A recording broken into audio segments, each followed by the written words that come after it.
वसुदेवसुतं देवं कंसचाणूरमर्दनं देवकी परमानन्दं कृष्णं वन्दे जगद्गुरुं यं ब्रह्मा वरुणेन्द्ररुद्रमरुतः स्तुन्वन्ति दिव्यैस्तवैः वेदैः साङ्गपदक्रमोपनिषदैः गायन्ति यं सामगाः ध्यानावस्थिततद्गतेन मनसा पश्यन्ति यं योगिनः यस्यान्तं न विदुःसुरासुरगणाः देवाय तस्मै नमः தேவாய தஸ்மை நமः. கடந்த 2 தினங்களாக கீதை உடலை பற்றி என்ன பேசுகிறது என்பதை சற்று விளக்கமாக பார்த்தோம். நேற்று பார்க்கிற நேரத்திலே செயல் என்பதை யாரும் தவிர்க்க முடியாது அப்படிங்கிற ஒரு கருத்தை பார்த்தோம். காரணம் என்னவென்றால் உயிர் வாழ்வதற்கான அறிகுறியே செயல் என்பதுதான்.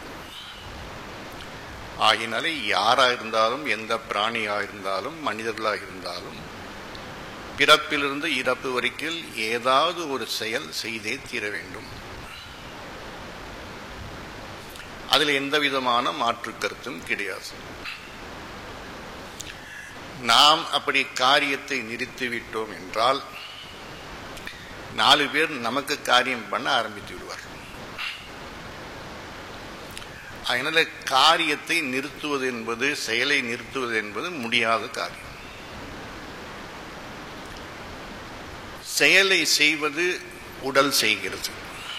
கண் பார்க்கிறது, காது கேட்கிறது, கைகள் ஏதோவற்றை பிடித்துக் கொள்கிறது அல்லது விட்டு விடுகிறது, வாய் பேசுகிறது, கால் நடக்கிறது அல்லது எட்டி உதைக்கிறது. இவைதான் நாம் செயல்கள் அப்படின்னு சொல்லுகிறோம். கொஞ்சம் ஆழமாக பார்த்தோம் என்றால் உண்மையிலேயே இந்த செயல்களை இந்த கருவிகள் தான் செய்கிறதா அல்லது இதற்கு பின்னால் ஏதாவது ஒன்று இருக்கிறதா?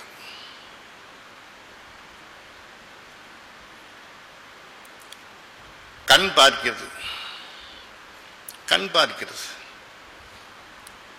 இதில் ஒன்றும் சந்தேகம் கிடையாது. எல்லா நேரத்திலும் கண் பார்க்கிறதா? விழித்துக் கொண்டிருக்கிற நேரம் முழுவதும் கண் பார்க்கிறது. உண்மையிலேயே விழித்துக் கொண்டிருக்கக்கூடிய நேரம் முழுவதுமே கண் பார்க்கிறதா? காது கேட்கிறதா? கேட்கிறது. தூங்குகின்ற நேரத்தை தவிர மற்ற நேரங்கள் முழுவதும் காது கேட்கிறது. ஏன்னா காதை யாரும் மூட முடியாது. உண்மையிலேயே காது கேட்கிறதா? ஏன் இப்படி திரும்பி திரும்பி கேட்கிறீர்கள்? சத்சங்கத்துக்கு வந்து உட்கார்கிறோம். ஒரு 75 நிமிஷம் இல்லை 90 நிமிஷம் சத்சங்கத்தில் கேட்கிறோம். பேச்சாளர் பேசுகின்ற எல்லாவற்றையுமே கேட்பவர்கள் எல்லாம் கேட்டுவிட்டார்கள் அப்படின்னு நினைத்தால் பேசுபவர், அதை போல முட்டாள்தனம் ஒன்றும் கிடையாது. காரணம் என்னவென்றால் மக்கள் வந்து உட்கார்ந்து இருக்கிறார்கள், காது திறந்து இருக்கிறது. காது திறந்து இருந்தாலும் பல நேரத்திலே காது கேட்காது. என்ன காரணம்? கண் திறந்திருந்தும் பலவற்றை நாம் பார்ப்பதில்லை, பல நேரத்திலே பார்ப்பதில்லை. காதுகள் திறந்திருக்கிற நேரத்திலும் பல நேரத்திலே கேட்பது இல்லை. ஏதோ ஒரு ஜோக் சொல்றார் அப்படின்னு வைத்துக் கொள்வோமே, அந்த நேரத்திலே எல்லாரும் சிரிக்கிறார்கள், நமக்கு எங்கேயோ மனசு போயிடுச்சு. என்ன சொன்னார், என்ன சொன்னார், ஏன் எல்லாம் சிரிக்கிறீங்க என்றால் இந்திரியங்களை ஏதோ ஒன்று இயக்குகிறது. அந்த ஏதோ ஒன்று இயக்குகிறதே, அதைத்தான் நம்முடைய முன்னோர்களும் சரி, பொதுவாக நாமும் சரி சொல்லுகிறோம், மனது என்பது இதை இயக்குகிறது. அவன் மனம் எப்படி இருக்கிறதோ அதற்கு தகுந்தாற் போல மனிதன் இருக்கிறான். இந்த மனம் என்கின்ற தலைப்பை பற்றித்தான் இன்றைக்கு நாம் பார்க்க இருக்கிறோம். இது கொஞ்சம் முக்கியமான ஒரு பகுதி. இந்த மனம் இருப்பதுதான், அந்த மனம் எந்த தன்மையில் இருக்கிறதோ அதை பொறுத்து தான் மனிதனுடைய வாழ்க்கை என்பது அமைகிறது. அப்ப நிறைய மக்கள் இந்த மனதை பற்றி நிறைய பேசியிருக்கிறார்கள். அதில் நம்ம இன்னைக்கு பார்க்க இருக்கிறது ஒரு உபனிஷத்தில் இருக்கக்கூடிய ஒரு கருத்தை நம்ம பார்க்க போகிறோம். நம்ம எல்லாருக்கும், இங்க இருக்கக்கூடிய எல்லாருக்குமே ஒரு கருத்து, ஒரு படம் நீங்கள் பார்த்திருப்பீர்கள். அந்த படம் என்னவென்றால், அர்ஜுனன் தேரில் உட்கார்ந்து இருக்கிறான், பார்த்த சாரதி ரதத்தை ஓட்டிக்கொண்டு போகிறார். இந்த படத்தை நீங்கள் பார்த்திருப்பீர்கள். தேர் ஓட்டுகின்ற ஒரு படம், கண்ணபிரான் தேர் ஓட்டுகின்ற படம். யாராவது பார்க்காமல் இருந்திருந்தால் அதுக்கு நாம் உறுப்பு கிடையாது, எல்லாரும் பார்த்திருப்பீர்கள் நினைக்கிறேன். அந்த படத்துல எத்தனை குதிரைகள் இருக்கிறது? 1, 2, 3, 4, 5, 6, 7. ஒரு சில பேர் 5 குதிரைகள்னு சொல்லுகிறார்கள். ஆனா ஒரு சில படங்கள்ல பார்த்தோம் என்றால் 4 குதிரைகள் தான் இருக்கிறது. அப்ப 5 குதிரைகள், 4 குதிரைகள், அல்லது 4, 5 படத்துக்கு தகுந்த மாதிரி வைத்துக் கொள்ளலாம். அந்த 4 குதிரைகளும் அந்த தேரை இழுத்துக்கொண்டு ஓடுகிறது. சாதாரணமாகவே நீங்கள் எல்லோரும் அந்த காலத்தில் ஒத்த மாட்டு வண்டியில் போயிருந்திருக்கலாம், ரெட்டை மாட்டு வண்டியில் போயிருந்திருக்கலாம். ஸ்டேஷனில் இறங்கி வீடு வரைக்கும் போச்சு ரெட்டை மாட்டு வண்டி, ஜட்கா வண்டி 2 இருக்கும், அதில் போயிருக்கலாம். அதில் ஒரு சில நேரங்களில் பார்த்தோம் என்றால் அந்த மாடுகள் 2மே ஒன்றும் சேராமல் அந்த ஓட்டுபவன் தடுமாறுவான். அவன் இந்த பக்கம் தட்டுவான், அந்த பக்கம் தட்டுவான், எல்லாத்தையும் தட்டி அதுக்கப்புறம் போடுவான். இதே ஒரே ஒரு குதிரையாக இருந்தது என்றால் அந்த குதிரை வண்டி சீக்கிரம் போயிடும். இப்போ நம்முடைய கேள்வி என்னவென்றால், இந்த தேர் இருக்கக்கூடிய இடம் ஒரு யுத்த பூமி. இந்த யுத்த பூமியில அர்ஜுனன் ஏன் ஒரு குதிரை உள்ள தேரை வைத்துக் கொள்ளாமல் 4 குதிரைகள் உள்ள தேரை வைத்துக் கொண்டான்? அவனுக்கு கிடைச்சிருக்காது. சரி, 4 குதிரைகள் இருக்கக்கூடிய தேர், இந்த தேர் எங்கிருந்து வருகிறது அப்படின்னு பார்த்தோம் என்றால், மகாபாரதத்தில் ஒரு கதை போகிறது. காண்டவ வனம் என்கின்ற வனத்தை வந்து காப்பாற்றி கொடுத்ததுனாலே அதற்கு தலைவர் யாரோ, அந்த காண்டவனத்துக்கு தலைவர் அவனுக்கு பரிசாக கொடுக்கிறார். அந்த 4 குதிரையில 3 குதிரையை எடுத்துட்டு ஒரு குதிரையை வைத்துக் கொண்டு ஓட்டினால் என்ன? இப்படி எல்லாம் கேட்கப்படாது. இந்த மாதிரி கேள்வி கேட்டால் அதுக்கு நாங்கள் பொறுப்பு. 4 குதிரை வைத்துக் கொண்டு ஓட்டுகிறான். இதில் 4 குதிரைகளும் சரிப்பட்டு போனது என்றால், அதாவது ஒரே ஒருமுனைப்பட்டு போனது என்றால் வேகம் அதிகரிக்கும். அதனால்தான் அன்னிலிருந்து இன்னை வரைக்குமே வேகத்துக்கு நாம் வைத்திருக்கக்கூடிய பெயர் ஹெச்பின்னு வைத்திருக்கிறோம். வேற எந்த பவரும் வைக்கல, ஹார்ஸ் பவர். அப்போ ஒரு குதிரை எவ்வளவு வேகமாக ஓடும் என்றால் 4 குதிரைகள் அவ்வளவு வேகமாக போவதற்கு வாய்ப்பு இருக்கிறது. அதனால தான் 1க்கு பதிலாக 4 வைத்திருக்கு. இப்போ இதை வந்து கொஞ்ச நேரம் இங்கே நிறுத்திடுவோம். இந்த கற்பனை கொஞ்சம் நிறுத்திடுவோம். இந்த பக்கம் வருவோம். ஒரு அப்பா 2 குழந்தைகள். இந்த அப்பாவும் 2 குழந்தைகளும் சாயங்காலமா அப்படியே கால்நடையாக அப்படியே போய் ஒரு கடைக்கு போயிட்டு வருகிறார். காய்கறி வாங்கிட்டு வருகிறார். அந்த மாதிரி காய்கறி வாங்கிட்டு வருகிற நேரத்தில் ஒருத்தன் வந்து குழந்தைகள்ல ஒருத்தன் 3ஆம் வகுப்பு படிக்கிறான், ஒருத்தன் 2ஆம் வகுப்பு படிக்கிறான். இவன் 2 பேருக்குமே என்னக்கா ஆங்கிலம் தமிழ் 2 இப்பதான் ஆரம்பத்தில் படித்திருக்கிறாள். ABCD படித்து ஆனாவனா படித்திருக்கிறாள். அப்பாக்காரரும் அழைத்து கொண்டு போகிறார். போயிட்டு கறிகாயெல்லாம் வாங்கிட்டு திரும்பி வருகிற நேரத்தில் 2 குழந்தைகளும் அந்த ரோட்டு 2 பக்கம் போய் விடுகிறார்கள். அந்த 2 பக்கத்தில் போன பிறகு ஒருத்தன் தமிழ் படிக்கிறான், ஒரு பலகை இருக்கு, அந்த பலகை படிக்கிறான், அப்படி இங்கே படிக்கிறான்.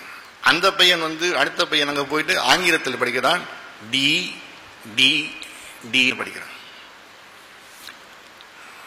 இந்த அப்படின்னு ஒரு எழுத்தை படித்த பிறகு அவனுக்கு பள்ளிக்கூடத்தில் படிச்சுட்டு தெரியுது, சிறப்பாக படிக்கிறான் அப்படின்னு சொல்லிட்டு அப்பா தட்டி கூட. அடுத்தது என்ன? பா பா பா ய ய இம். அப்பா நான் படிச்சுட்டேன். பா. அப்பா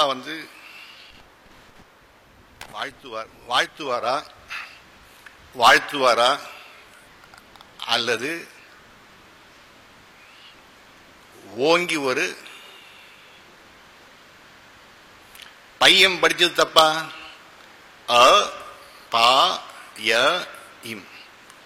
ஓங்கி அடிச்சார், தர தர தர எடுத்துட்டு வந்தார். இந்த பக்கம் பார்த்தா அப்பா அப்பா பையன் டாடி டாடி டி ஏ என் ஜி இ உழுந்தது ஒரு பழம். 2 பேரும் சொன்ன கேட்குறது இல்லை, எல்லாம் பிரச்சனை பண்றீங்க, இங்க வா. இந்த 2 குழந்தைகள் என்ன தப்பு பண்ணிச்சு? எழுதியிருக்கிற படித்தது. அப்ப அங்க போட்டு வைத்திருப்போன், எழுதி வைத்திருப்போன் என்ன சொல்லுகிறான் என்றால், இதை பார், இதை படி, ஆனால் வேறொன்றை புரிந்து கொள். டிஏஎன்ஜிஆர் என்பதை பார், அந்த பலகை பார், அந்த பலகைப்படி டிஏஎன்ஜிஆர் என்கிறதை படி, சேர்த்து படித்தால் டேஞ்சர் என்பதை படி, ஆனால் புரிந்து கொள்ள வேண்டியது அபாயம் படி. அபாயம் என்று தெரிந்து கொள், ஆனால் புரிந்து கொள்வது வேறு. படிப்பது ஒன்று, அதனுடைய அர்த்தம் ஒன்று, புரிந்து கொள்வது என்பது வேறொன்று. இதைத்தான் அருணகிரி பெருமான் குறியை குறியாது குறித்தறியும் பொருள் அப்படின்னு சொல்கிறார். நெறி பொருள், குறியை குறியாது குறித்து அறியக்கூடிய ஒரு பொருள் அப்படின்னு சொல்லுகிறார். இந்த இடத்துல நாம் அதை வைத்துக்கொண்டு அந்த அ ப ய இம் அதை வைத்துக்கொண்டு இந்த 4 குதிரைகளை கொண்டு வருவோம். 4 குதிரைகள் இருக்கு, அதற்கு பின்னாடி ரதம் இருக்கிறது, தேர்ல சாரதியாக பார்த்த சாரதி பெருமான் உட்கார்ந்து இருக்கிறார், அதற்கு பின்னால வில்லையும் அம்பையும் ஏந்தி கொண்டு அர்ஜுன் இருக்கிறான் யுத்தம் செய்வதற்கு. இந்த படம் ஏன் இப்படி வடிவமைக்கப்பட்டது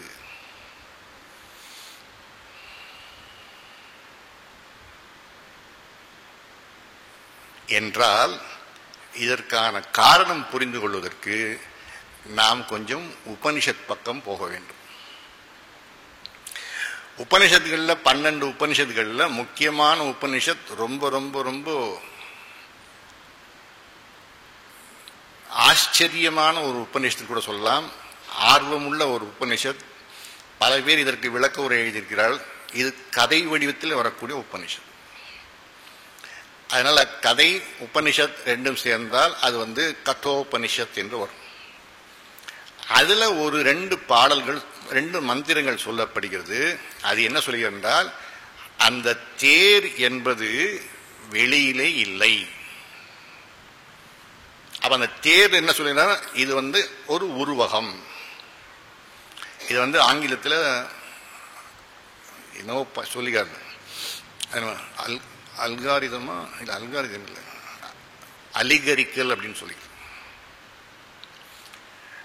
உருவகப்படுத்துவது. இதை பார், இன்னொன்றை புரிந்து கொள். பார்ப்பது இந்த தேரை பார்க்கிறார், அந்த போர் வீரனை பார்க்கிறார், சாரதியை பார்க்கிறார். புரிந்து கொள்வது என்னவென்றால், இந்த நம்முடைய உடல் தான் ஒரு தேர். சரி, இந்த உடல் தேர் என்று சொல்றார். அவன் தேர் இருந்தால் தேருக்கு ஒரு சொந்தக்காரன் இருக்குது. அந்த சொந்தக்காரன் யார் என்றால் இந்த உடலுக்கு சொந்தக்காரன் இருக்கக்கூடிய நான் தான் இந்த உடலை நகர்த்துபவன். அப்ப நான் அப்படின்னு சொல்லக்கூடிய எதுவோ அதுதான் இந்த தேகத்துக்கு சொந்தக்காரன். சரி, வண்டியை ஓட்டுகிறாரு அவர் யார்? அவர்தான் இந்த வண்டியை ஓட்டக்கூடிய புத்தி என்பது. ஏனென்றால் எந்த விதத்தில் புத்தி சிந்திக்கிறதோ அந்த ரீதியில தான் இந்த உடல் என்பது போகிறது.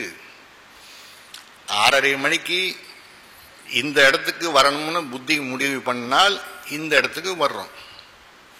ஆனா இதே 6:30 மணிக்கு பல பேருக்கு வேறு இடத்துக்கு போகணும்னு புத்தி முடிவு பண்ணால் அவர்கள் அங்கதான் போவார்கள்.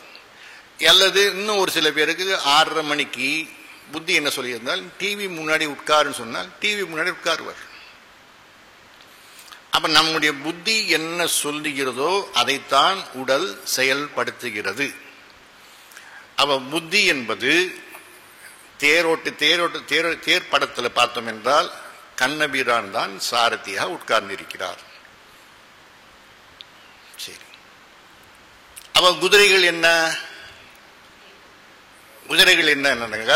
மெய், வாய், கண், மூக்கு, செவி என்று சொல்லக்கூடிய 5 இந்திரியங்கள் தான் நம்முடைய குதிரைகள். இப்ப இங்க சந்தேகம், மெய், வாய், கண், மூக்கு, செவி மொத்தம் 5 இல்ல? குதிரைகள் எவ்வளவு இருக்கு? 4 தானே இருக்கு. அது எப்படி? எங்கேயோ இடிக்குதே உடல் தேர். ஆனா 5 இந்திரியங்களுக்கு 5 குதிரைகள் இருக்கணும் இல்லையா? மெய், வாய், கண், மூக்கு, செவி என்கின்ற 5 புலன்கள் இருந்தால் அதற்கு தகுந்தாற் போல உருவகத்திலே 5 குதிரைகள் இருக்கணும். 4 தானே இருக்கு என்றால் மெய் என்பது தோல், வாய் என்பது உதடுகளை குறிப்பது கிடையாது, நாக்கை குறிப்பது. நாக்கு என்பது எதனால் ஆக்கப்பட்டதுன்னு பார்த்தோம்னால் அதுவும் தடித்த தோலை தவிர வேறு ஒன்றும் கிடையாது. ஆகினாலே இதை 2ஐயும் சேர்த்து, மெய்யையும் வாக்கையும் சேர்த்து ஒரு குதிரையாக எடுத்துக்கொள்ளலாம். அப்படி எடுத்துக்கொண்டு பார்த்தோம் என்றால் 5 அல்லது 4 குதிரைகள், இங்கே 4 இந்திரியங்கள். உடல் என்பது தேர், தேரை ஓட்டக்கூடியவர் கிருஷ்ண பரமாத்மா. எல்லாம் சரி, கிருஷ்ண பரமாத்மா தேர்ல உட்கார்ந்துட்டாக்க தேர் குதிரைகள் சொன்ன இடத்துக்கு போகுமா? அல்லது அவர் தேரை ஓட்டணுமா? அந்த தேரை ஓட்ட வேண்டும் என்றால் அவர் கையில கிட்டத்தட்ட 8 கயிறுகள் இருக்கும். ஒவ்வொரு குதிரையும் கட்டுப்படுத்துறதுக்கு 2 கயிறுகள். அந்த 8 கயிறுகளையும் பிடித்து கொண்டால்தான் எந்த இடத்துல அவர் சொல்றாரோ அந்த இடத்துக்கு அந்த குதிரை போகும். அந்த குதிரை எங்க போனால்தான் குதிரையில் உள்ள உட்கார்ந்துக்கூடிய அந்த மனுஷனும் அங்க போக முடியும், தேரும் போக முடியும். அதே மாதிரி அந்த குதிரைகளையும் சாரதியும் அங்கே கயிறுகள் இணைக்கிறது. நம்முடைய உடம்பிலே இந்த புத்தி என்கின்ற சாரதியும் இந்த உடலையும் சேர்த்து இணைக்கக்கூடிய கயிறுக்கு பேர் தான் MINDன்னு பேர். அல்லது மானா நானா இம், மனம் அப்படிங்கிறது. இந்த மனம்தான் 2ஐயும் இணைக்கக்கூடிய ஒரு பாலமாக இருக்கிறது. எதையும் இணைக்கிறது என்றால் உடலையும் புத்தியையும் இணைக்கக்கூடிய ஒரு லிங்கா இருக்கக்கூடியது இந்த மனசு அப்படிங்கிறது. அதனால்தான் பாதி நேரத்திலே புத்தி சரியா வேலை செய்யவில்லை என்றால், மனசு சரியாக வேலை செய்யவில்லை என்றால் உடனே உடல்ல தெரியும், சோர்வாக உட்கார்ந்திருக்கிறார். ஏன் சோர்ந்து போயிட்டீர்கள்? மனசே சரியில்லை, மனசே சரியில்லை. அப்படி என்றால் என்ன அர்த்தம்? புத்தி தெளிவாக இல்லை. எதை செய்ய வேண்டும் எதை செய்யக்கூடாதுன்னு தெளிவாக இல்லை. இந்த படத்தை தான் அங்கே காட்டுகிறார். இப்போ இன்னும் அடுத்த 2-3 கருத்துக்கள். இது ஓரளவு புரிகிறது. குதிரை அந்த பக்கம் பார்க்கிறோம், குதிரை இருக்கிறது, அதிலிருந்து வரக்கூடிய அந்த கயிறுகள் இருக்கிறது, சாரதி உட்கார்ந்து இருக்கிறார், தேர் இருக்கிறது, தேருக்கு சொந்தக்காரர் உட்கார்ந்து இருக்கிறார். அந்த சாரதி என்ன சொல்கிறாரோ அதன்படி குதிரை போகிறது. அதே போல உடல்ல மெய், வாய், கண், மூக்கு, செவி என்கின்ற இந்திரியங்கள் குதிரைகள் இருக்கிறது. இதை மனசு என்கின்ற கயிறின் மூலமாக புத்தி என்கின்ற சாரதி ஓட்டுகிறார். அந்த சாரதி என்ன சொல்லுகிறாரோ அதற்கு தகுந்தாற் போல இந்த உடல் வெளி உலகத்திலே போகிறது. சரி, இந்த 4 குதிரைகளும் போக வேண்டும் என்றால் அதற்கான பாதைகள் வேண்டும். இந்திரியங்கள் வெளியிலே போக வேண்டும் என்றால் அதற்கான பாதைகள் வேண்டும். அந்த பாதைகள் என்ன? கண் என்கின்ற ஒரு கருவி இந்த குதிரை போக வேண்டும் என்றால் அதற்கான பாதை, காட்சி பொருள்கள் எல்லாமே, வர்ணங்கள், வடிவங்கள், எதெல்லாம் பார்க்க முடியுமோ அது போயிடுது. காதுக்கு சப்தம் என்பதுதான் ஒரே பாதை, நாக்குக்கு சுவை உணர்வதுதான் ஒரு பாதை. இந்த மாதிரி ஒவ்வொரு இந்திரியங்களுக்கும் ஒவ்வொரு பாதை கொடுக்கப்பட்டுள்ளது. சரி, 5 இந்திரியங்கள், 5 பாதை, புத்தி உட்கார்ந்து இருக்கிறது. இந்த 5 இந்திரியங்களையும் எவன் ஒருவன் ஒழுங்குபடுத்துகிறானோ அல்லது ஒழுங்காக வைத்துக் கொள்கிறானோ அப்பொழுது புத்தி சொல்கின்ற ரீதியிலே அந்த தேர் நல்லபடியாக போகும். இந்த இந்திரியங்கள் ஒன்னொன்னையும் தப்பா பழக்கி வைத்து விட்டோம் என்றால் புத்தி என்ன சொன்னாலும் இது இந்த பக்கம் அந்த பக்கம் போகத்தான் போகும்.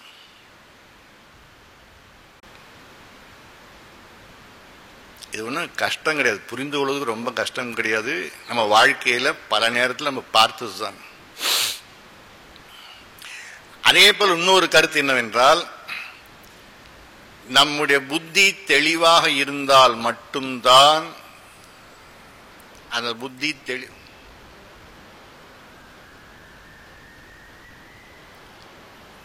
ஒரு வாட்டி செட் பண்ணிடுங்க. இல்லையே, இறங்குத.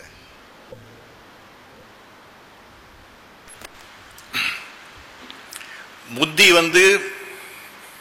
மயக்கம் நிலையில் இருந்தாலோ அல்லது போதைப்பட்ட நிலையில இருந்தாலோ அந்த தேர் ஒழுங்காக போய் சேராது. இப்ப நாம ஒரு குறிப்பிட்ட கடைக்கு போகிறோம் வைத்துக் கொள்வோம். ஒரு குறிப்பிட்ட சாமான் வாங்கணும்னு தான் போகிறோம். நம்ம செல்ல வேண்டும் என்றால் 1 கிலோ சர்க்கரை வாங்கிறதுக்கு ஒரு டிபார்ட்மெண்டல் ஸ்டோருக்கு போறோம். அந்த டிபார்ட்மெண்டல் ஸ்டோர்ல ஒரு டிவி ஓடிட்டு இருக்கு. அந்த டிவியில் ஒரு அட்வர்டைஸ்மெண்ட் போகுது. 2 வாங்கினால் 1 இலவசம், 2 வாங்கினால் 1 இலவசம், இன்றே வாங்குங்கள் இன்றே கடைசி, 2 வாங்கினால் 1 இலவசம் அப்படின்னு சொல்லிட்டு பார்த்தா ஃபினாயில் வித்துட்டு, ஃபினாயில் பாட்டில் 2 வாங்கினால் 1 பாட்டில் இலவசம். நம்ம வாங்க போனது எதுக்குனாக்க 1 கிலோ சர்க்கரை வாங்கிறதுக்கு உள்ள போகும். இந்த டிபார்ட்மெண்டல் ஸ்டோர்ல பார்த்தோம்னாக்க நம்மளே உள்ள போய் வாங்கிட்டு வரலாம். செட்டியார் கடைக்கு போனாக்க செட்டியார் தான் எடுத்து கொடுப்பார். இல்லை ரெட்டியார் கடைக்கோ செட்டியார் கடைக்கோ பாய் கடைக்கோ போனால் அவன் தான் எடுத்து கொடுப்பான். நம்ம சொல்ல அவன் எடுத்து கொடுப்பான். ஆனால் இந்த டிபார்ட்மெண்ட் ஸ்டோர் போகிறது தான் பல பேருக்கு ஆசை. உள்ளே போனாக்க என்ட்ரன்ஸ்லேயே அவனாக்க என்ன பண்ணுவானாக்க ஒரு குறிப்பிட்ட சாமான் மட்டும்தான் வச்சுருப்பான். பில்லு போடக்கூடிய இடத்துலையும் ஒரு குறிப்பிட்ட சாமான் மட்டும்தான் வச்சுருப்பான். நம்ம தேடுற சாமான் எல்லாமே உள்ளுக்குள்ளார பின்னாடி இருக்கும். முக்கியமாக ஈட்டபிள்ஸ் எல்லாம் வெளியில் பின்னாடி தான் இருக்கும். அரிசி, பருப்பு எல்லாமே பின்னாடி தான் இருக்கும். இந்த முன்னாடி இருக்கக்கூடியதை பார்த்தோம்னாக்க என்ன இருக்கும்னாக்கா சாக்லேட், பிஸ்கெட், ஐஸ்கிரீம் இதெல்லாம் கண்ணில் படுற மாதிரி இருக்கும். அப்போ பெருசாக டெக்கரேட் பண்ணி நீங்கள் சாக்கோ வாங்கி பாருங்கள், இதை வாங்கி போகிறேன் அட்வர்டைஸ்மெண்ட் போட்டு எல்லாம் போட்டு கண்ணு பார்க்கறது. புத்தி தெளிவாக இருக்கு. ஒன்றத்தை வாங்கணும், 1 கிலோ சர்க்கரை வாங்கணும், சர்க்கரை அரிசியா சர்க்கரை வாங்கணும், தெளிவாக உள்ள போகணும். போகிறச்சே கண்ணு பார்க்குறது நிறைய நிறைய விதமான பிஸ்கெட்லாம் இருக்குது. குக்கீஸ் இப்போ புதுசாக பேர் குக்கீஸ் எல்லாம் இருக்குது. அது சின்ன பேக்கெட், பெரிய பேக்கெட், மெகா பேக்கெட், எல்லா பேக்கெட்டும் அப்படியே அடுக்கி வச்சுருக்கான். பக்கத்தில் பார்த்தா இந்த பிங்கோ, பிங்கோ பிங்கோ, அப்புறம் வந்து லேஸ் எல்லாம். ஓஹோ, இது கூட. பின்னாடி போகிறோம், 1 கிலோ சர்க்கரையை வாங்கி எடுத்துட்டோம். வெளியில் வரச்சு இந்த பக்கம் டிவியில் என்ன ஓடிட்டுருக்கு, 2 வாங்கினா 1 இலவசம். எப்படி நமக்கு மாதத்துக்கு ஃபினாயில் வாங்கத்தான் வாங்கும். இருக்கிற 3 பெட்ரூம் இருக்கக்கூடிய 3 அட்டாச்சு பாத்ரூமுக்கு ஃபினாயில் தேவை. வந்தோம் அதையும் வாங்கி போட்டுப்போம். திரும்பி வாசலில் வரச்சே இந்த பிங்கோலேருந்து ஆரம்பித்து இதெல்லாம் இருக்குது, லேஸ் எல்லாம் இருக்குது. இதெல்லாம் பார்க்கறச்சே சரி நம்ம இது வாங்கி பார்த்துப்போம், டார்க் ஃபேண்டசி வாங்கி பார்த்துப்போம். Dark Fantasy 2, Bingo 2, Lay's 1. இல்லை, நம்ம வாங்க வந்தது எதுக்கு? எத்தனை பொருள் வாங்க வந்தோம்? எதை வாங்க வந்தோம்? 1 கிலோ சர்க்கரை வாங்கணும். எதை எடுத்துட்டு போகிறோம்?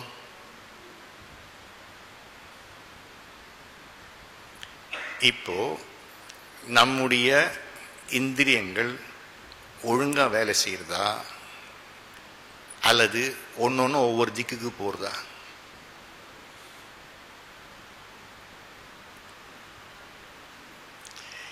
இதுல வந்து இன்னும் கொஞ்சம் இன்ட்ரெஸ்டிங்கானது இருக்கு. என்னன்னாக்கா, அந்த இடத்துல அந்த ஒரு மனுஷர், சூப்பர் மார்க்கெட் வச்சு நடத்த மனுஷர் கொஞ்சம் புத்திசாலியா இருந்தானாக்கா ஒரு ஊதுபத்தி ஏற்றி வச்சிருவார். நல்ல கமன் ஜாஸ்மின் வர மாதிரி ஸ்மெல் வர மாதிரி ஏற்றி வச்சுட்டானாக்கா பில்லு போகிற இடத்துல தான் வச்சுருப்பாங்க. முக்கால்வாசி நேரத்தில் ஒன்று ஊதுபத்தி ஏற்றி வச்சுருப்பார், இல்லைன்னா அந்த ஸ்டிக் இருக்கு இல்லையா, அதை வச்சுட்டுவார் நல்ல ஸ்மெல் வர மாதிரி. அப்போ பாதி நேரத்தில் அந்த ஸ்மெல் வந்தோடனே இது என்னது, இந்த பேக்கெட் பக்கத்தில் வச்சுருப்பார், இதுதான் அது தசாங்கம், அதையும் வாங்கி போட்டு.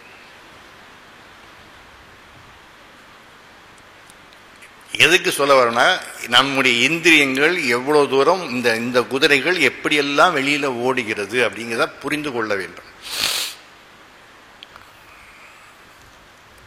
இந்திரியங்கள் நம்முடைய கட்டுப்பாட்டுக்குள்ளார இருந்து விட்டது என்றால் பிரச்சனையே கிடையாது. இப்ப புத்தி வந்து ஆரம்பிக்கச்சே ஒன்று தான் சொல்லி ஆரம்பித்தது. வெளியில போக மார்க்கெட் போக சொல்லிட்டு எனக்கு சர்க்கரை வேண்டும்னு தான் சொன்னிச்சு. அப்ப புத்திக்கு சொந்தக்காரக்கூடிய எனக்கும் எனக்கு சர்க்கரை தான் வேணும். இப்ப இந்திரியங்கள் போயிட்டு ஆளாளுக்கு ஒவ்வொரு விதமான ஆட்டம் போட ஆரம்பிச்சால் அந்த புத்தியோட நிலைமை என்ன ஆகும்? புத்தி சொல்றபடி இந்திரியங்கள் கேட்கணுமா, இந்திரியங்கள் சொல்லபடி புத்தி கேட்கணும்? இதை கொஞ்சம் அப்படி மாத்தி இந்த தேர் இருப்பாங்க, 4 குதிரை இருக்கு, தேர் பாகன் இருக்கான், அந்த தேரோட்டி இருக்கார், உள்ளுக்குள்ள எஜமானன் இருக்கார். இந்த எஜமான் என்ன சொல்ல, இந்த இடத்துக்கு இந்த டைரக்ஷன்ல போகணும், கிழக்கே போகணும்னு சொல்றார், முடிவு பண்றார். சாரத்தையும் கிழக்கே போகணும்னு குதிரை எல்லாம் இது பண்றார். இந்த 3 குதிரையும் 4 குதிரையும் 4 டைரக்ஷன்ல போச்சுனால் அந்த தேர் எங்க போய் சேரும்? பக்கத்தில் இருக்கக்கூடிய ஹாஸ்பிட்டல் தான் போய் சேரும். நம்முடைய நிலைமை அதேதான். ஒன்று செய்ய ஆரம்பிக்கிறச்சே இப்படிதான் செய்யாதுங்க. ஆனால் முடிகிறச்சே பார்த்தோம் என்றால் அது எங்கேயோ போய் முடிகிறது. ஒரே ஒரு உதாரணம் மட்டும் நான் சொல்லிட்டு அடுத்த தலைப்புக்கு போகிறேன். இந்த டிசம்பர் மாதம் 30ஆம் தேதி இல்லை 25லேருந்து 30 அதுக்குள்ளார பார்த்தீங்கன்னா பல இடங்களில் போர்டு போட்டிருப்பாங்க, கன்செஷன் ரேட் இயர்லி ஆஃபர் அப்படின்னு போட்டு 2500 3000 ரூபா வரைக்கும் இருக்கும். என்ன இயர்லி ஆஃபர்னாக்கா, ஜிம்முக்கு போகிறது, பாடி பில்டிங் ஜிம்முக்கு போகிறதுக்கு வருஷத்துக்கு 2500 ரூபா 3000 ரூபா. பல பேர் மெம்பர்ஷிப் எடுத்துப்பார். ஜனவரி மாதம் 1ஆம் தேதி 2ஆம் தேதி 3ஆம் தேதி 4ஆம் தேதி 5ஆம் தேதி 6 7 தேதி வரைக்கும் ரெகுலராக போனாலும் ஆச்சரியப்படுறதுக்கு இல்லை. பொங்கல் வரைக்கும் போகிறாங்கன்னு வச்சுப்போமே. அந்த போகி என்னைக்கு வந்துட்டாக்கா பழையன கழிதலும் புதியன புகுதலும் அப்படிங்கிற மாதிரி பழசெல்லாம் போகணும் புதுசெல்லாம் வரணுங்கிறதுக்கு கொஞ்சம் மாற்றிடுவாங்க. புதியன கழிதலும் பழையன புகுதலும் அப்படின்னு பண்ணிட்டு அன்னியோட எல்லாத்தையும் முடிஞ்சுது. இது 3000 ரூபா 2500 ரூபா க்ளோஸ். யார் எந்திரிப்பா? காலங்காத்தால் எந்திரிச்சிட்டு கையெல்லாம் வலிக்கிச்சு. இந்த 10 நாள் எக்ஸசைஸ் பண்ணி அந்த டம்பல்ஸ் எல்லாம் தூக்கி அவன் இப்படின்றான், அதுக்கப்புறம் இப்படின்றான், எல்லாத்தையும் நடக்க வர சொல்கிறான். ரொம்ப கஷ்டம், ரொம்ப கஷ்டம். அங்கே வலிக்குது, இங்கே வலிக்குது. வீட்டில் சமையல் பண்ணுறதா, இதை பண்ணுறது. போதும் போதும் போதும் போதும். நம்முடைய இலக்கு என்னாச்சு? போயிடுச்சு. என்ன காரணம்? மனசு ஃபோக்கஸ்டாக இல்லை. அப்ப இந்த தேரை யார் சிறப்பாக ஓட்ட முடியும் என்றால், யார் சொல்றபடி, எந்த சாரதி சொல்றபடி இந்த குதிரைகள் நடக்கிறதோ அந்த தேர் ஒழுங்கா போகும். அப்போ அந்த சாரதி என்ன பண்ணும்னாக்க, அந்த மனசு என்கின்ற அந்த கடிவாளத்தை எல்லாம் இழுத்து பிடிக்கும். அவன் நாமளும் அந்த மாதிரி இழுத்து பிடித்து அந்த குதிரைகளை எல்லாம் பழக்கப்படுத்தினோம் என்றால் இந்த மனம் நமக்கு நண்பன். அப்படி பழக்கப்படுத்தாமல் விட்டுவிட்டோம் என்றால் இதே மனம்தான் நமக்கு எதிரி. இதுதான் ஒரு கேள்வி கொடுத்திருந்தோம் நோட்டீஸ்ல. மனம் நமக்கு நண்பனா எதிரியா ரெண்டுமான்னு சொல்லிட்டு. புத்தி சொல்றபடி எல்லாம் கேட்டது என்றால் மனம் நமக்கு நண்பன். இந்திரியங்கள் சொல்றபடி மனம் செயல்பட்டது என்றால் இதே மனம் நமக்கு எதிரியாக மாறுகிறது.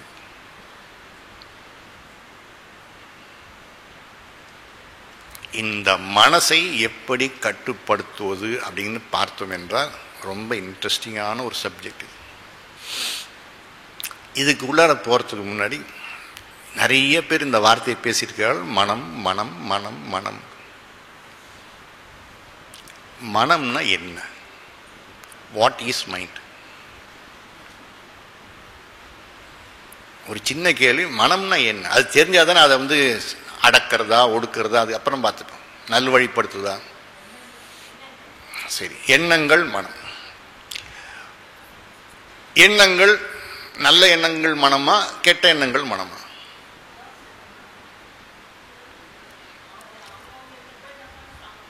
அவங்களை பொறுத்து நல்ல மனமோ கெட்ட மனம். அப்ப கெட்ட எண்ணங்கள் இருக்கிறச்சே அந்த மனசை நம்ம ஏன் ஏற்றுக்கொள்ள மாட்டேங்கிறோம்? கெட்டதும் எண்ணங்கள்ல ஒரு வெரைட்டி, நல்லதும் எண்ணங்கள்ல ஒரு வெரைட்டி. அப்ப கெட்டது இருந்தா தப்பா?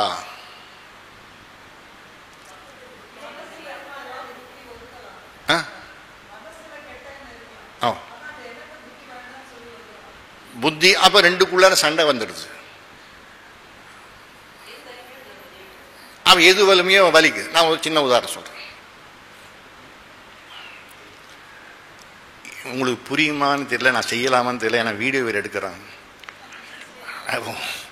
ஒரு சிலதெல்லாம் செஞ்சு காட்ட முடியாது. ஒரு சில இடத்துல பார்த்தீங்கன்னாக்கா காலங்காத்தால இந்த நார்த்லேருந்து வந்த மக்கள்லாம் உட்காந்து கையில் ஒரு இது வச்சுட்டு அப்படியே பண்ணிட்டு இருப்பாங்க. பல்லு தேய்ப்பானோ இன்னும் தெரியாது, ஆனால் பண்ணிட்டு இருப்பாங்க. ஆனால் அது பழசு. இப்போ என்னன்னாக்க இங்கே ஒரு தட்டு தட்டிட்டு ஒரு சின்ன வெள்ளை கலர் பேக்கெட் இருக்கும், அதை லேசாக இந்த இடத்துல போட்டுப்பாங்க. இந்த இடம் போட்டுட்டு புரிந்தவர்கள் புரியும், புரியாதவர்களுக்கு நான் விளக்க போகிறது கிடையாது. என்னன்னு கேட்டால் நான் பொறுப்பு கிடையாது, நான் சொல்ல மாட்டேன். விருப்பம் தெளிவா இருக்கு. அடுத்தவனை கோலா போகணும், இப்படி வச்சுக்கணும். அடுத்தவனை கொள்ளை போடணும், கொள்ளை அடிக்கணும் அப்படிங்கிற எண்ணத்தில் ரொம்ப தெளிவாக இருக்கு புத்தி. இந்த காரியத்தை செய்யலாமா கூடாது? ஏன்? விளைவுகள் வர்றச்சே பார்த்துக்கலாங்க. உடனே யாரும் சேலத்தை பொறுத்த வரைக்கும் யாரும் உடனே கைதெல்லாம் பண்ண மாட்டாங்க.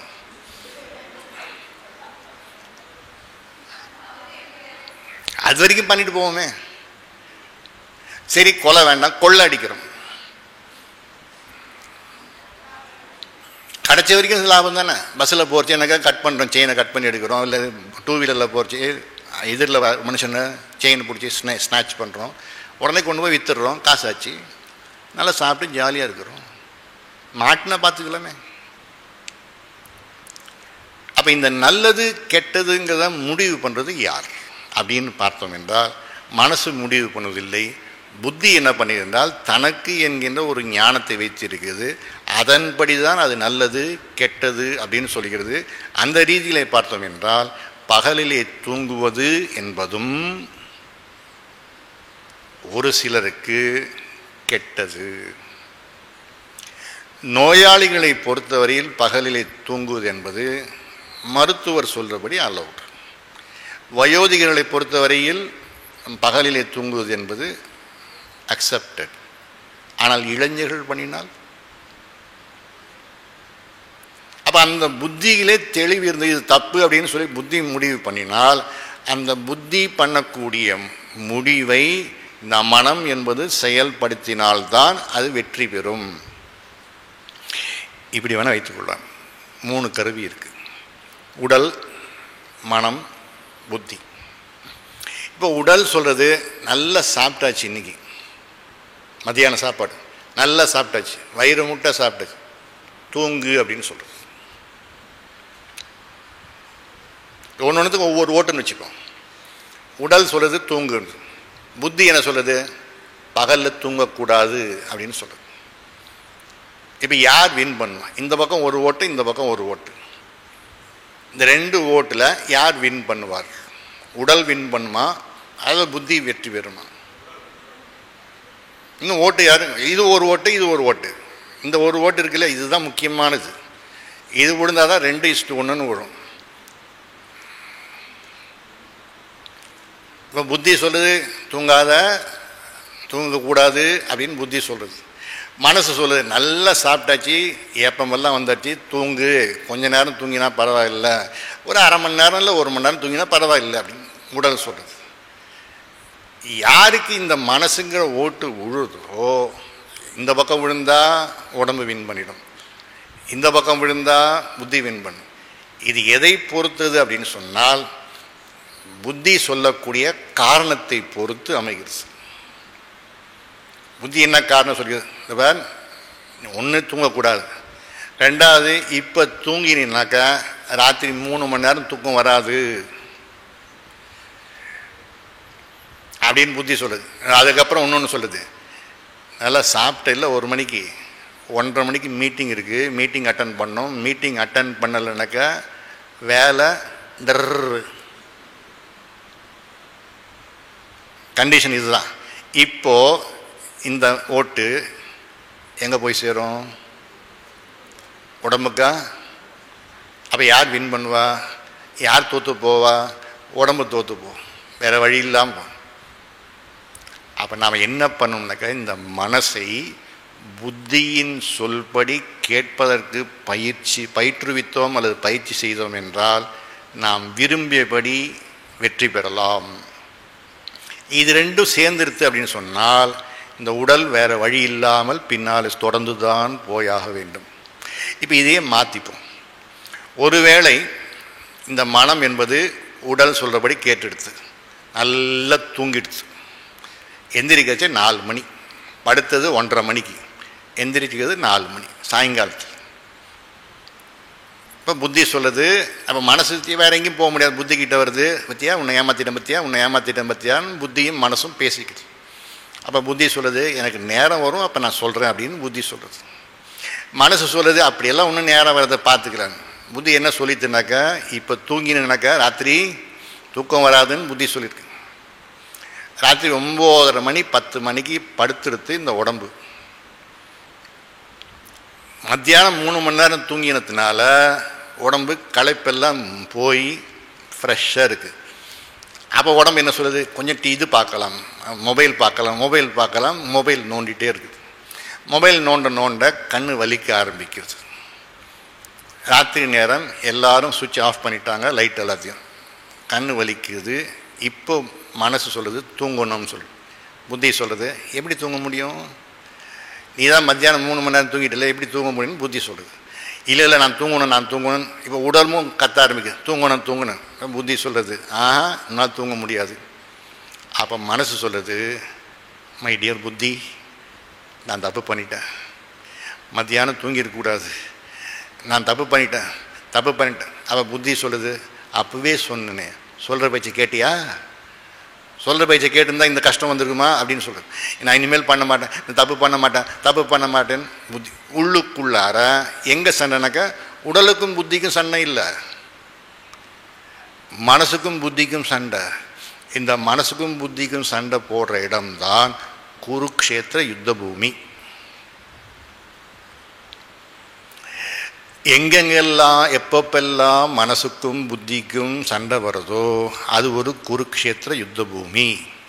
அந்த பூமியில் கிருஷ்ண பரமாத்மா சொல்கிறது என்னவென்றால், புத்தியின் வழி செயல்படணும்னு கிருஷ்ணர் சொல்கிறார். ஆனால் அர்ஜுனன் போல் நாம் எல்லோரும் என்ன சொல்கிறோன்னாக்க, மனசும் சொல்படி தான் செயல் புரியணும்னு நம்ம சொல்கிறோம். ஆனால் ரொம்ப தெளிவாக அவர் சொல்கிறார், புத்தியின் வழி நீ செயல்பட்டாய் என்றால் உனக்கு எந்த பாபமும் வராது, எந்த பிரச்சனையும் வராது அப்படின்னு சொல்கிறார்.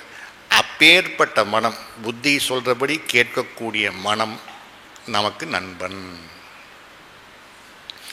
அப்படி இல்லாமல் உடல் சொல்கிறபடி, இந்திரியங்கள் சொல்கிறபடி மனம் செயல்பட்டது என்றால் அது நமக்கு எதிரி. ஏன்னா பிற்காலத்தில் பின்னால் என்ன செய்யும் என்றால், இதே மனசு நம்மளை குத்தி காட்டும். சொன்னனே கேட்டியான்னு வேறு யாருமே எதிரி நமக்கு வெளியிலேருந்து கிடையாது, உள்ளுக்குள்ளாரே எதிரி இருக்கிறார். அந்த எதிரியே குத்தி காட்டுருச்சு. அப்போ மனசுக்குள்ளார ஒரு டிஜெக்ஷன் என்ன இது, நான் எதுக்கு வாழணும் அப்படின்னு ஒரு எண்ணம் வர ஆரம்பிச்சு. சரி, இப்போ அடுத்த தலைப்புக்கு போகணும். ஸோ முதல்ல பார்த்தது தேருக்கு தகுந்தபடி இங்கே அந்த தேர் என்னது, அதில் இருக்கக்கூடிய காம்பனன்ட்ஸ் என்ன, உடம்புல இருக்கக்கூடிய காம்பனன்ட்ஸ் என்ன, அது எப்படி தேரோட்டின்ற கைக்குள்ளார அந்த குதிரை இருந்தது என்றால் நல்லபடியாக தேருக்கு நல்ல இடத்துக்கு போய் சேருகிறது. ஒருவேளை தப்பான எண்ணங்களிலே மனசு சிந்தனை பண்ணினால் என்ன ஆகும்?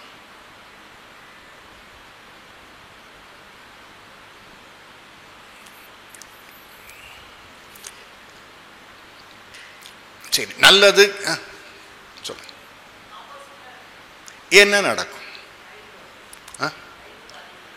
அழிவு பாதையில் போய் சேரும். சரி, அழிவு பாதை, அதுவும் ஒரு நல்லது பதில் தான். தவறான சிந்தைகள், இப்ப நல்ல சிந்தனைகள் கெட்ட சிந்தனைகள் ரெண்டு இருக்கு. சிந்தனைகளை நம்ம பிரிப்பதற்கு காரணம் நம்ம கொண்டு இருக்கக்கூடிய மதிப்பு, இப்படி தான் வாழணும், இப்படி வாழக்கூடாது அப்படிங்கிற ஒரு எண்ணம், ஒரு கட்டமைப்பு வந்து தான் நம்ம நல்லது கெட்டதுன்னு பிரிக்கிறோம் எண்ணங்களை. சரி, இப்போ நல்ல மனுஷனா இருக்கணும்னு விரும்புகிறேன், ஆனால் மனசுல கெட்ட எண்ணங்களே வருது. இப்படி வைத்துக் கொள்ளுமே, நான் ஒரு அந்தனர் குடும்பத்தில் பிறந்தவன், ஒரு உதாரணத்துக்காக சொல்றேன். திருமணம் ஆகாதவன்.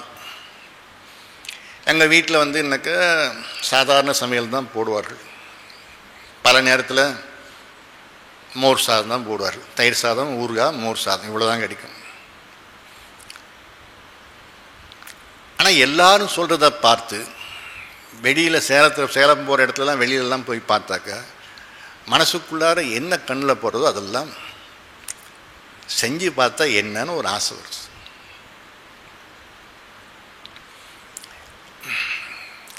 அது ஒரு சிலதான் இந்த உதாரணமோட பிராய்லர்னா என்ன அப்படிங்கிறத தட்டி பார்த்து தெரிஞ்சுக்கிறோம். அப்புறம் எந்த மீன் சரியாக இருக்கும், நல்ல மீனாக இருக்கும் அப்படின்னு தட்டி பார்த்து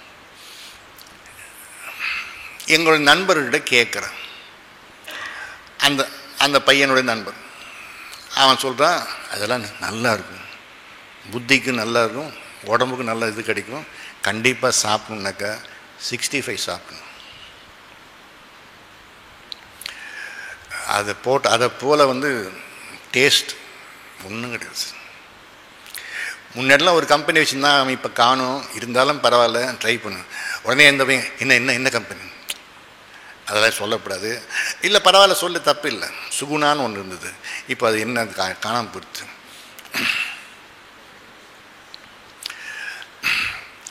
நீ வேணா அவன் நண்பன்கிட்ட சொல்கிறான், நீ வேணா எங்க கூட வா, நான் எங்கள் வீட்டில் பண்ணி வச்சேன், நீ சாப்பிடு. அவன் போகிறான், சாப்பிட்டுட்டு வந்துடுறான். வீட்டில் படுத்துட்டுருக்குச்சே, அவனால் நிம்மதியாக தூங்க முடியுமா? வயிற்றுக்குள்ளான்னு சத்தம் கேட்குது, கொக் கொக் கொக் கொக் கொக் கொக் கொக் கொக் கொக் கொக் கொக் கொக் கொக். அவன் முடிவு பண்ணுறான், நான் பண்ணது தப்பு, தப்பு, மகா தப்பு, இனிமேல் ஜென்மத்துக்கும் தப்பு பண்ண மாட்டேன் அப்படின்னு முடிவு பண்ணுறான். அவனுடைய சிந்தனைக்கு விரோதமாக போகிறச்சே அது தப்பாக போகிறது. அதனால் நல்ல சிந்தனை. இப்போது நான்வெஜ் சாப்பிட்றது சரியா தப்பா அப்படிங்கிறது அவரவர்களை பொறுத்ததை தவிர உண்மையிலே எதுவும் சரியும் கிடையாது, எதுவும் தப்பும் கிடையாது. ஆனால் மனசு ஒரு தப்பான சிந்தனையிலே சிந்திக்க இவன் எப்போ இந்த இந்த அந்தணன் எப்போ தப்பான காரியத்துக்கு போகிறானாக்க அதை பற்றின டிஸ்கஷன் தெளிவாக சொல்கிறார் 2வது அத்தியாயத்தில். முதல்ல என்ன பண்ணானாக்கா, தியாயத்தா விஷயான் பும்சான், அதை பற்றி அந்த பொருளை பற்றி அந்த சிக்கனை பற்றி முதல்ல சிந்திக்க ஆரம்பிக்கிறான். அது சாப்பிட்டா எப்படி இருக்கும், அந்த மாதிரி கொஞ்சம் கொஞ்சமாக சும்மா இருக்கிற நேரத்தில் சிந்தனை பண்ண கொஞ்சம் கொஞ்சமாக அந்த பொருள் மேலே ஒரு பற்று வருது. சங்கஹா தேஷு உபஜாயத்தே, சங்காத் சஞ்சாயத்தே காமஹா. அந்த பற்று வர ஆரம்பித்த பிறகு மேலும் மேலும் மேலும் தீராத ஆசை தோணுது. நம்ம சாப்பிடணும், நம்ம சாப்பிடணும், நம்ம சாப்பிடணும், நம்ம சாப்பிடணும், நம்ம சாப்பிடணும், நம்ம சாப்பிடணும், இப்படி பிடிச்சிருக்கு, இப்படி சாப்பிடணும். நல்லா இருக்குது, எல்லோரும் படத்துலலாம் பார்த்துருக்கேன், நல்லா சாப்பிட்றாங்க, சாப்பிடணும் சாப்பிடணும். சங்காத் சஞ்சாயத்தே காமஹா, காமாத் குரோதோபி ஜாயத்தே. இந்த ஆசைப்பட்ட பொருள் சேர்ந்தால் அவனுக்கு சந்தோஷம் வர்றது. அந்த சந்தோஷம் அதிகம் மறுபடியும் அதே ஆசையில் திரும்பி, நீ சாப்பிடு, நீ சாப்பிடு, நீ சாப்பிடு, நீ சாப்பிடுங்க. அதை எப்போ யாராவது தடுத்துட்டான், டேய் அந்தனர் குலத்தில் பிறந்த நீ, உனக்கு இது தேவையா அப்படின்னு சொன்னாக்கா, யார் தடுக்கிறானோ அவன் மேலே கோபம் வருது. என்னையா செய்யக்கூடாதுன்னு சொல்கிற, கோபம் வருது. கோபம் வந்தால், எந்த காரணத்தை முன்னிட்டும் கோபம் வந்தால் இனிமேல் வரக்கூடியது நடக்கும். கோபம் ஒரு லெவல். குரோதாத் பவதி சம்மோகா. குரோதம் வந்தால் மோகம் என்பது வர ஆரம்பிக்கிறது. இந்த மோகம் வந்தால் என்ன ஆகும்னாக்க, இருப்பதை இல்லாததாகவும் இல்லாததை இருப்பதாகவும் மனசு சிந்திக்க ஆரம்பிச்சிடுது. சரி, வந்தால் வந்துட்டு போடுது. சம்மோகா ஸ்மிருதி விப்ரமஹா, அடுத்த லெவல். அந்த மோகம் வந்தது என்றால் நினைவு சக்தி எல்லாம் போயிடும். ஸ்மிருதி பிரம்ஷாத் புத்தி நாசகா. அந்த நினைவுகளுடைய இருப்பிடம்தான் புத்தி. அந்த நினைவுகளிலேயே போய்விட்டது என்றால் புத்தி இல்லாத மனிதனாக மாறி அவன் பிரணஷ்யதி, சிறப்பாக அழிந்து போகிறான். மனிதனுடைய வீழ்ச்சிக்கு காரணம், சும்மா இருக்கிற நேரத்தில் விஷயத்தில் இருக்கக்கூடிய பொருள்கள் மேலே இன்பம் இருக்குன்னு கற்பனை பண்ணி கொண்டே உட்காருது. எல்லா நேரத்துலையும் நம்முடைய மனசு சும்மா இருக்குமான்னு பார்த்தா சும்மாவே இருக்காது. அதை பண்ண நல்லாயிருக்கும், இதை பண்ண நல்லாயிருக்கும், அப்படி பண்ணால் நல்லாயிருக்கும், இதை சாப்பிட்டா நல்லாயிருக்கும், அங்கே போனால் நல்லாயிருக்கும். இந்தியா என்ன இந்தியா, அமெரிக்காவில் போனால் நல்லா இருக்கும். அமெரிக்கா என்ன அமெரிக்கா, ஜெர்மன் போனால் நல்லா இருக்கும். ஜெர்மன் அதை விட பெஸ்ட்டு பிளேஸ் சுவிட்சர்லாண்டில் போகணும். அப்படி குழு குழு குழுன்னு இருக்கும். இங்கே இருக்கிற ஜம்மு காஷ்மீர் போகிறதுக்கு நமக்கு துப்பு கிடையாது. அதுக்கு பாஸ்போர்ட் வேண்டாம், வீசா வேண்டாம். ஆனால் சுவிட்சர்லாந்து போகும். அப்போ சும்மா இருக்கிற நேரத்தில் கற்பனை பண்ணி கொண்டே இருக்கிறது மனசு. அப்போ அந்த மனசை சும்மா இருக்கிற நேரத்தில் கற்பனை பண்ண தான் பிரச்சனைகள் அதிகமாகிறது.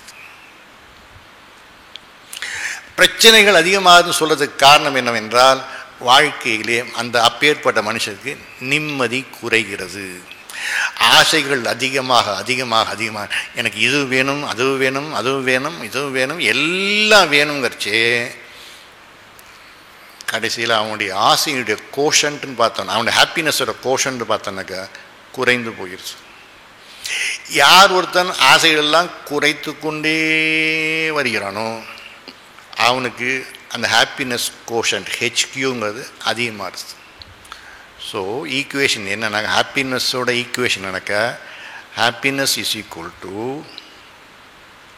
ஒரு ஃபார்முலா கொடுக்குறார், ஒரு டிவிஷன் கொடுக்குறார். அது என்னன்னாக்கா, சிந்தனைகள் அல்லது ஆசைகள் நிறைவேறப்பட்டது அல்லது நிறைவேறிய ஆசைகள் டிவைடட் பை மொத்த ஆசைகள், மனதில் இருக்கக்கூடிய மொத்த ஆசைகள் கீழே, நிறைவேறிய ஆசைகள் மேலே. ஸோ நிறைவேறிய ஆசைகள் டிவைடட் பை மொத்த ஆசைகள் இஸ் ஈக்குவல் டு இன்பம், சந்தோஷம், மகிழ்ச்சி. இந்த ஈக்குவேஷன் வச்சு நம்மளுடைய கோஷன்ட்டை போட்டு பார்த்தோம்னு வச்சுக்கோம். நிறைவேறிய ஆசைகள் இத்தனை வயசு வரைக்கும் 50 வச்சுப்போம், அல்லது 500ன்னு வச்சுக்கலாலும் தப்பு கிடையாது. 500 ஆசைகள் நிறைவேறி, மொத்த ஆசைகள் 5000. அப்போ 500 கீழே 5000 இஸ் ஈக்குவல் டு எத்தனை பர்சன்டேஜ் வரும்?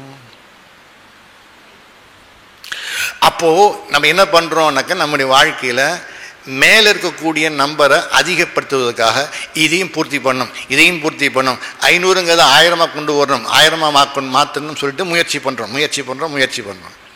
ஆனால் புத்திசாலி மக்கள் என்ன பண்ணுறாங்கனாக்கா, 500ங்கிறத அப்படியே வச்சுட்டு 5000 குறைக்க ஆரம்பிச்சிடறாங்க. அப்போ 5000 குறைக்க ஆரம்பிக்கச்சு, கொஞ்சம் இருங்க, இப்போ எங்களை ஆசைப்படக்கூடாதுன்னு சொல்கிறீங்களா? இல்லை, அந்த ஹாப்பினஸ் கோஷன்ட் வேணும்னா இந்த மாதிரி ஆசைப்பட்டால் தப்பா? மனசனுடைய இயற்கை ஆசைப்படுறது தானே. ஆமாம். அப்போ ஆசைப்படுறது தப்பா? ஆசைப்படுறது தப்பு கிடையாது. ஆனால் என்ன, ஆனால் ஆசைப்படுறது தப்பு கிடையாது. பட்டு எதுக்கு ஆசைப்படணும்?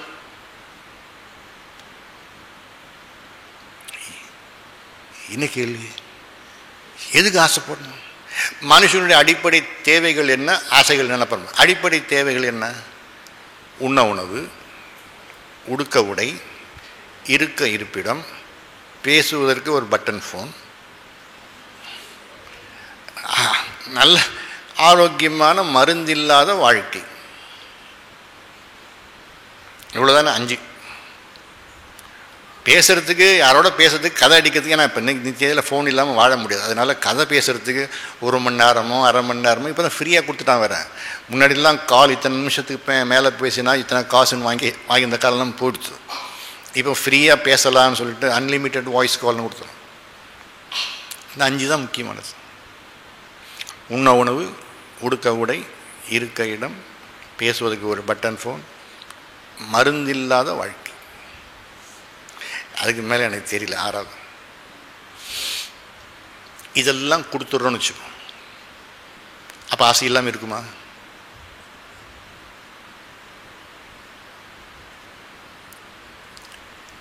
உண்ண உணவு எதுக்கு சாப்பிடணும்? இது என்ன நீங்கள் ஒன்று தான் கேள்வி கேட்டுருக்கீங்க இன்றைக்கி. எதுக்கு சாப்பிட்னா, பசிக்குது சாப்பிடணும், இல்லைன்னா பசிக்கிறதுக்கு வயிறு அல்சர் வந்துடும், அதுக்காக சாப்பிடணும். சரி, பசிக்கு சாப்பிட்றோமா, ருசிக்கு சாப்பிட்றோமா? அதுக்காக உப்பு இல்லாமல் சாப்பிட முடியுமா? உப்பு போட்டு சாப்பிடுங்க. ஆனால் பசிக்காக சாப்பிட்றோமா, ருசிக்காக சாப்பிட்றோமா? சாமி, ருசிச்சு சாப்பிட்டாதான் நல்லா இருக்கும் தெரியுமில்ல. அப்பளம் இல்லாத சாப்பாடு அரை சாப்பாடுன்னு சொல்லியிருக்காங்க பெரியவங்க, தெரியுமா? சாப்பாடு போடச்சு அப்பளம் போடச்சு அப்பளத்தை உடைச்சுன்னா அதோட சத்தம் காது வழியே கேட்கணுமா? அது கூட தெரியலனாக்கா இது என்ன தமிழ்நாடு? அதனால் அப்பளம் போட்டு நல்லா போட்டு அதையும் தயிர் சாதத்தோடு அப்பளம் போட்டு சாப்பிட்டாக்கா அதனுடைய டேஸ்ட்டு தனி. பாயசத்தோடு அப்பளம் பொரிச்சு சாப்பிட்டா அதனுடைய டேஸ்ட் தனி. அதெல்லாம் சாப்பிடணும். ஸோ அதனால அறுசுவை உணவும் சாப்பிடணும் சாமி. அறுசுவை உணவும் சாப்பிட்டா தான் உடம்பு நல்லா இருக்கும் அப்படின்னு சொல்கிறார் ஹீலர் சொல்கிறார். சரி, அறுசுவையும் சேர்ந்திருக்கக்கூடிய சாப்பாடு எது? அதுக்கு நிறைய சாப்பிடணுமா அல்லது ஒரே ஒரு பொருளை சாப்பிட்டா போதுமா? நெல்லிக்காயில் அறுசுவையும் இருக்குது, அது ஒரு நெல்லிக்காய் சாப்பிட்டா போதுமே. இப்போ நம்ம பாதி நேரத்தில் சாப்பிட்றது பசிக்காக சாப்பிடுவதில்லை, ருசிக்காக எதையோ சாப்பிட்றோம். அது ஒரு சிலதெல்லாம் சொன்னாக்கா அதெல்லாம் சாப்பிடவே கூடாதுன்னு கீதை ஒதுக்குறது. நான் அந்த போன கிளாஸில் அது சொல்லலை.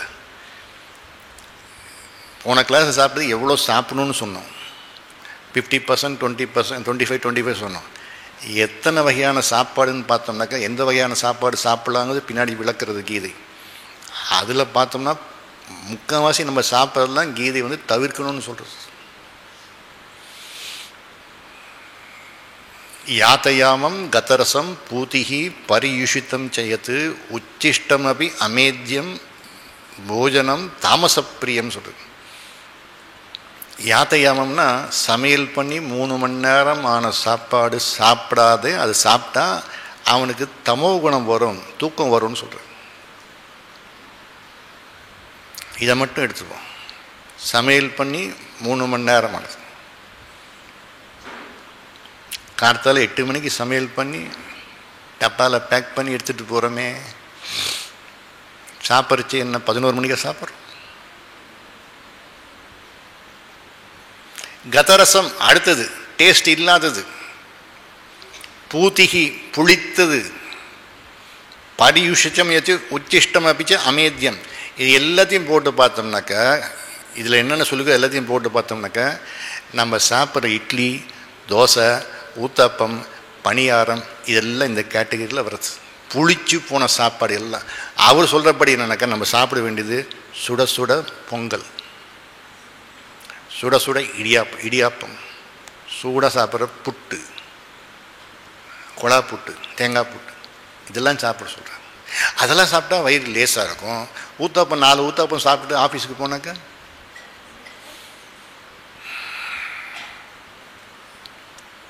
சரி. இப்போ ஆசைப்படுறதுல என்ன பிரச்சனைன்னு ஒரே ஒரு விஷயம் சொல்லணும். ஒரு பொருளை ஒரு மனுஷன் ஆசைப்பட்டால் பரவாயில்ல, ஒரே பொருளை 10 பேர் ஆசைப்பட்டால் அந்த பொருள் எத்தனை பேருக்கு போய் கிடைக்கும்? தமிழ்நாட்டில் லாட்ரி சீட்டு இல்லை, ஆனால் அண்டை மாநிலம் கூட கேரளாவில் இருக்குது. அவன் விற்கிறான், முதல் பரிசு 1 லட்சம் ரூபான்னு சொல்லி விற்கிறான். அந்த லாட்ரி சீட்டை எல்லாரும் வாங்குறோன்னு வச்சுப்போம். ஒரு 100 பேர் வாங்குறோம்னாக்கா 100 பேரில் யாராவது ஒருத்தனுக்கு தான் அது விழும். மீதி 99 பேருக்கு அது என்ன ஆகும்னாக்கா ஏக்கமாக தான் இருக்கும். அப்போ ஆசைப்பட்ட பொருள் கிடைக்கவில்லை என்றால் ஏக்கம் வரும், ஏக்கம் வந்தது என்றால் ஏமாற்றம் வரும், ஏமாற்றம் வந்தது என்றால் வாழ்க்கையிலே கஷ்டம் வரும். இதில் இன்னொரு விஷயம் என்னன்னாக்கா, நம்ம எதை நம்ம விரும்புகிறோமோ அது நமக்கு கிடைப்பது இல்லை. எப்போ ஒரு பக்கத்தில் விருப்பம்னு இருக்கோ அப்போவே இன்னொரு பக்கம் அதனுடைய மறுபக்கம் வெறுத்தல் என்பது. எதை நம்ம வெறுக்கிறோமோ அது நம்ம பின்னால் துரத்தி துரத்தி துரத்தி துரத்தி அடிக்கிறது. இந்த ரகசியத்தை புரிஞ்சுட்டோம்னாக்கா நம்ம ஆசையும் பட மாட்டோம், ஆசைப்படாமல் இருக்க மாட்டோம், நியூட்ரலில் இருக்க பழகிக்கலாம். அதாவது விருப்பு வெறுப்பு இல்லாமல் இருக்க பழகிக்கலாம். எதை நம்ம விரும்புகிறோமோ அது நம்ம விட்டு போகிறது, நம்மக்கிட்ட வர மாட்டேங்குது, அதுக்கு பின்னால் வரும். எதை நம்ம வெறுக்கிறோமோ அதை நம்ம துரத்தி துரத்தி துரத்திட்டே வருது. அப்போ விரும்பி போனால் விலகி போகிறது, விலகி போனால் விரும்பி வருகிறது. இந்த படத்தில் ஒரே ஒரு இன்சிடெண்ட் மட்டும் சொல்லிடுறேன். மும்பையில் நடந்த ஒரு சம்பவம். இது 84, 86 நடந்த சம்பவம். அந்த நேரத்தில் ஒரு பிரம்மச்சாரி அங்கே படிக்கிறார். அந்த பிரம்மச்சாரி தென்னிந்தியாவிலேருந்து போனவர். அவருடைய நண்பர் ஒரு வட இந்தியர். 2 பேரும் பக்கத்தில் உட்காந்து சாப்பிடுவாங்க. இவங்க 2 பேரும் ஒரு ஆசிரமத்தில் படிக்கிறாங்க. அந்த ஆசிரமத்தில் படிக்கச்சு அந்த தென்னிந்திய அந்த அவங்க சமையல் பண்ணி போடுறச்சு, அந்த ஆசிரமத்தை சமையல் பண்ணி போடுறச்சு தினமே என்ன பண்ணுறாங்கக்கா, வட இந்தியாவில் இருக்கிறதுனால, மும்பையில் இருக்கிறதுனால முதல்ல சப்பாத்தி போட்டுருவாங்க, அதுக்கப்புறம் சாதம் போடுவாங்க. இந்த தென்னிந்திய நண்பர் என்ன பண்ணுறாருனாக்கா, சப்பாத்தி 2 சப்பாத்தி வாங்கின பிறகு வட இந்தியர்கிட்ட கொடுத்துருவார், நீ வச்சுக்கா, நான் இதை சாப்பிட்றேன், சாதம் மட்டும் எனக்கு போதும், நான் தென்னிந்தியக்காரன், சாப்பாடு தான், சாதம் தான் சாப்பிடுவேன். அந்த மனுஷன் சொல்லுவார், சப்பாத்திக்காவோ தாக்கத்தாயி அப்படின்ட்டு. அது சப்பாத்தி சாப்பிட்டா பலம் வருமா. இவர் சொல்வார், சாவல்காவோ புத்தி ஆகிய, அரிசி சாப்பிட்டு புத்தி வரும்ட்டு. ஒருத்தருக்கு ஒருத்தர் சளைச்சவங்க கிடையாது. அந்த வகுப்பு எனக்கு இந்த மாதிரி ஆசிரமத்தில் போயிட்டே இருக்கு. 2 வருஷம் அப்படி போகிறது. அந்த வகுப்பு முடியுது, 2 வருஷம் முடிஞ்ச பிறகு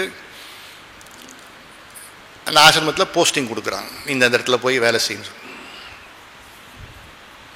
இந்த மனுஷர் வந்து அப்போ இந்த நார்த் இந்தியன் சொல்கிறான், இந்த பார், நீ சப்பாத்தியை வெறுத்துட்டே இருக்கிற, நீ திரும்பி போகிற இடத்துல மாட்டிக்கு போகிற, வெறுக்காத வெறுக்காத வெறுக்க. அவன் சொல்ல, ஒன்றும் புரியாமல் இருக்க,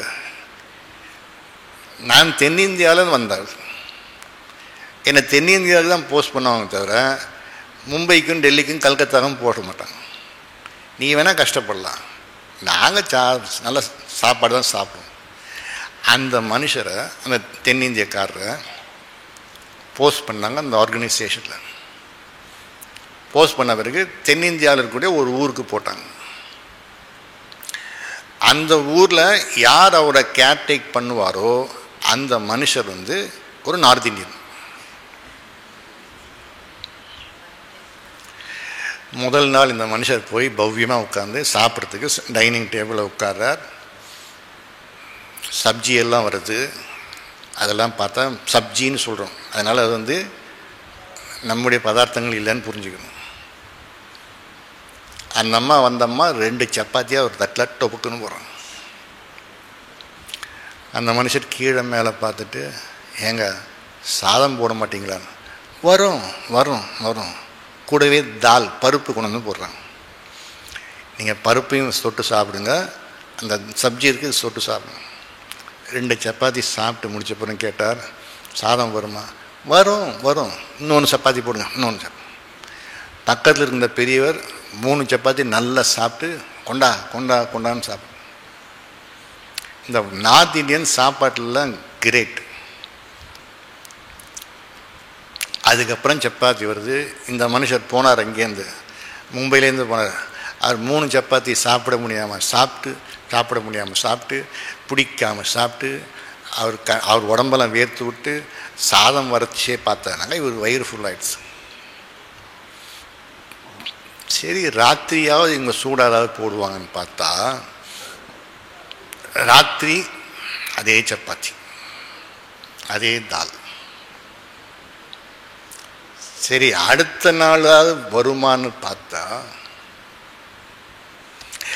சாமிஜி இன்னைக்கு சப்பாத்தி பண்ணல, பரோட்டா பண்ணியிருக்கோம், அது கோதுமை பரோட்டா பண்ணியிருக்கோம், நான் மைதா பரோட்டா பண்ணல, கோதுமை.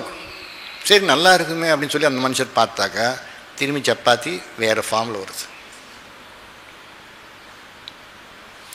சரி, 3ஆவது நாள் வேறு ஏதாவது பண்ணுவார்னு பார்த்தாக்கா மேத்தி பரோட்டா பண்ணியிருக்கோம் சாமிஜி, மேத்தி பரோட்டா பண்ணியிருக்கோம் சாப்பிடும்.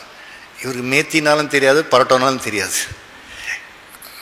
ஏதோ வந்து உளுந்துது, பார்த்தா பச்சை பச்சையாக அந்த இதில் போட்டு, என்ன இது அப்படின்னு கேட்டார். வெந்தயக்கீரை சாமி, வெந்தயக்கீரையில் இதுக்கு பேர் சோப்படான்னு பேர், வெந்தயக்கீரை சோப்படா, மேத்தி சோப்படா, மேத்தி.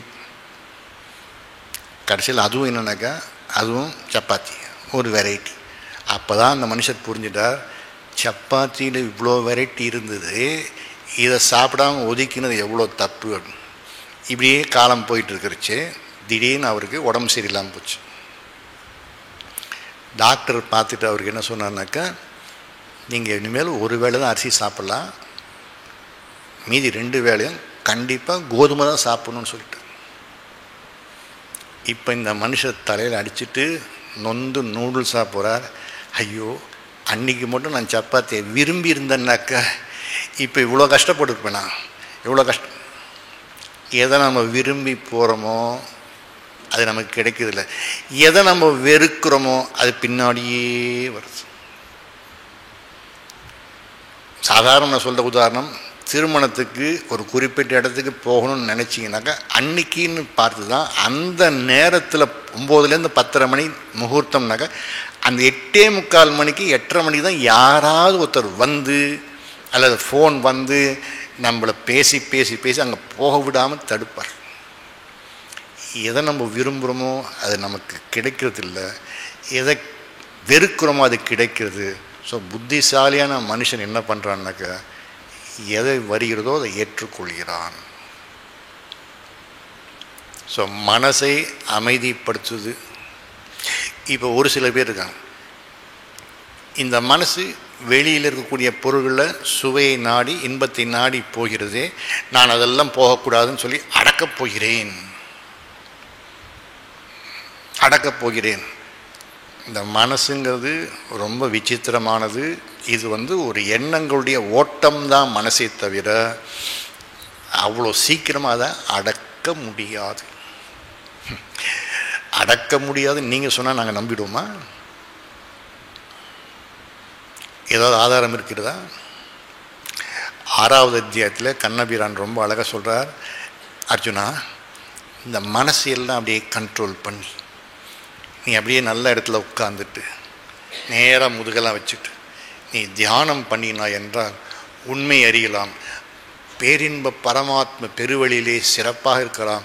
அன்றைக்கி முதல் நாள் பார்த்தோம்ல, அந்த விண்வெளியிலே ரெக்கையை விரித்து நீ பறக்கலாம் சொல்லிச்சு. அர்ஜுன் கேட்குறான், சாமி ஒரு சின்ன சந்தேகம், நாங்களும் கஷ்டப்பட்டு அர்ஜுன் கேட்கல, இங்கே இருக்க நம்ம அர்ஜுனனுக்கு இந்த இடத்துல இங்கே இருக்கக்கூடிய மக்கள்லாம் ஒருத்தர்னு வச்சுக்கோம், நாங்களும் 1 மணி நேரம் இங்கே உட்காந்து கேட்குறோம். அந்த மனுஷனும் பாவம் கரடியாக கத்துறார். மனசை கட்டுப்படுத்தணும், ஊர் சுற்றக்கூடாதுன்னு சொல்கிறாரு தவிர இது வரைக்கும் எங்கள் மனசு சுலபமாக ஈஸியாக ஒரு 4 கிலோமீட்டர் 10 கிலோமீட்டர் 40 கிலோமீட்டர் போயிட்டு வந்துடுது. அப்பேற்பட்ட மனசை எப்படி கட்டுப்படுத்துவது? அது சொல்கிறார், பயிற்சியின் மூலமாக கட்டுப்படுத்தலாம். அபியாசேனது கௌந்தேய வைராக்கியேன ச கிருஹ்யதே. நீ பயிற்சி பண்ண கண்டிப்பாக அது கட்டுப்படுத்தலாம் அப்படின்னு சொல்லி முடிக்கிறார். இப்போ இந்த மனுஷர் கேட்குறார், நீங்கள் மனசை கட்டுப்படுத்தலான்னு சொல்கிறீங்க இல்லையா, எனக்கு என்னமோ அதில் நம்பிக்கை இல்லை. ஓஹோ, ஐ டோன்ட் ஹாவ் ஃபெய்த் இன். இப்போ அந்த ஆசிரியர் கேட்குறார், நம்பிக்கை இல்லைன்னு சொல்கிறீங்க, நம்பிக்கைன்னா என்னது? நம்பிக்கைன்னா ஃபெய்த்துனா என்ன?